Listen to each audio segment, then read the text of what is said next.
রাত তখন ঠিক 12টা। চারদিক নিস্তব্ধ। শুধু দূরের শ্মশানঘাট থেকে ভেসে আসছে শেয়ালের ডাক, হু হু হু। এই গল্পটা শুরু হয় পশ্চিমবঙ্গের এক প্রত্যন্ত গ্রামের নাম চাঁদপুর। দিনের বেলায় গ্রামটা যতটা শান্ত, রাত নামলেই ততটাই ভয়ঙ্কর। কারণ এই গ্রামে একটা কথা সবাই জানে, রাত 12টার পর কেউ বাইরে বেরোয় না।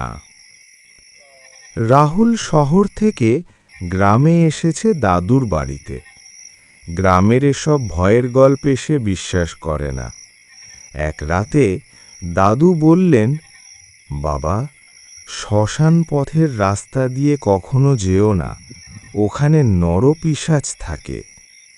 রাহুল হেসে বলল, দাদু, এসব তো রূপকথা।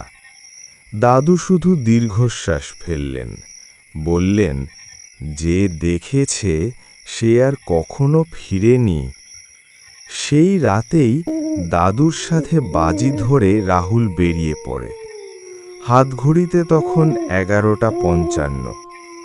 শ্মশান পথ, চারপাশে গাছের ডালগুলো যেন হাত বাড়িয়ে আছে।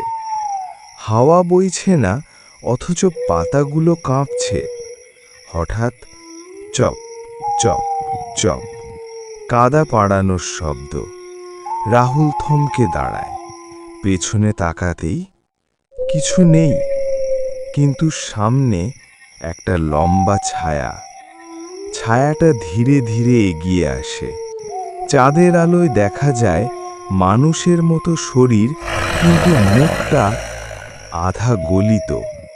চোখ নেই, শুধু দুটো কালো গর্ত। মুখের ভেতর সারি সারি ধারালো দাঁত, আর দাঁতের ফাঁক দিয়ে ঝরছে কালচে লালা। নরপিশাচ ফিসফিস করে বলল, রক্ত দে, তোর রক্ত। রাহুল বৌড়াতে চাইল, কিন্তু পা নড়ছে না। হঠাৎ শ্মশানঘাট থেকে আগুনের আলো। এক বৃদ্ধ সাধু দাঁড়িয়ে আছেন। তিনি চিৎকার করে বললেন, ওর চোখে তাকাস না।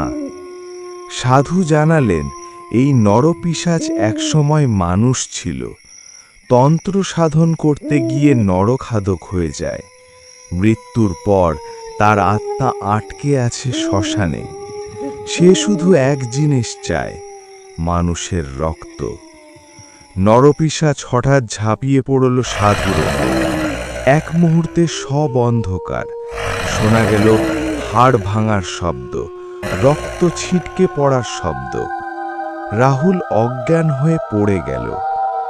ভোরে গ্রামের লোকজন রাহুলকে শ্মশানের পাশে পায়।